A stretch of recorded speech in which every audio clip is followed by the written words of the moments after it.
കർപ്പൂരം ഒഴിയാൻ വേണ്ടിയിട്ട് അമ്പലത്തിൽ വന്നതാണ്. അങ്ങനെ വേറെ 2 കൂടി വന്നേ. കവായി സ്റ്റിക്കർ വേണം. എന്നാ കവായി സ്റ്റിക്കർ വേണം പറഞ്ഞ് അത് മേടിച്ചതാ. വെറുതെ വിടുന്നില്ല. കവായി സ്റ്റിക്കർ പറഞ്ഞിട്ട് ഇവിടുന്ന് മുട്ടായി തപ്പണം. 2 കൂടിയിട്ട് ഇവിടുന്ന് മുട്ടായി തപ്പി കൊണ്ടുപോകണം. സമാധാനം വരുന്നില്ല 2 കൂടിയിട്ട്. 2 കൂടിയിട്ട് വീട്ടിലെ അടവ് എന്ന് വെച്ചാൽ എന്തെല്ലാം അടവിന് പറയുന്നത്. ക്ലേ വേണം പോലും. ക്ലേ ഉണ്ടാക്കി പഠിക്കാനോ ഇത്? ഇത് ഏത് ഇതെല്ലാം എന്തിനാണ്? ഇതിലാണോ വെക്ക്? ഇത് സോപ്പ്. ഏത് സോപ്പാണ്? കുട്ടിക്കുറിയാ.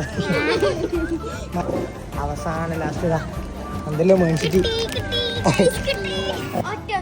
പിള്ളേരൊന്നും കുട്ടിക്ക് ഷോപ്പിൽ വരാൻ പാടില്ല.